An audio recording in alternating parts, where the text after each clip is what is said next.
السلام علیکم محترم ناظرین، قصص الاسلام میں آپ کا ایک بار پھر خوش آمدید۔ قصص الاسلام آج آپ کے لیے ہارون الرشید کے دربار کا ایک واقعہ لے کر آیا ہے۔ ہارون الرشید کے دربار میں ایک خصوصی طبیب تھا جو عیسائی تھا۔ اپنے علم و حکمت کی وجہ سے دربار میں بہت عزت رکھتا تھا۔ ایک دن ہارون الرشید نے اس سے ایک اہم بات کہی۔ ہارون الرشید: اے طبیب، کاش تم مسلمان ہو جاتے تو میں تمہیں بہت اعلیٰ انعام دیتا اور اپنے دربار میں اعلیٰ مقام عطا کرتا۔ طبیب مسکرا کر: امیر المومنین، آپ کے قرآن کی ایک آیت ہے جو مجھے اسلام قبول کرنے سے روکتی ہے، ورنہ میں ضرور مسلمان ہو جاتا۔ ہارون الرشید حیران ہو کر: وہ کون سی آیت ہے؟ طبیب: قرآن میں لکھا ہے، ان الذین کفروا من اہل الکتاب والمشرکین فی نار جہنم خالدین فیہا اولئک ھم شر البریہ۔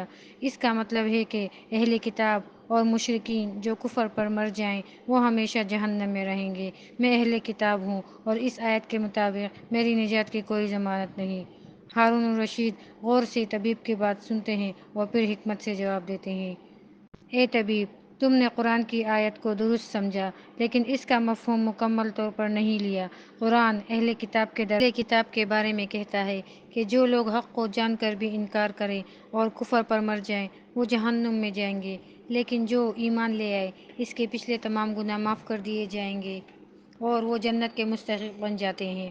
طبیب حیرانی سے ہارون الرشید کی بات سنتا ہے اور غور کرتا ہے۔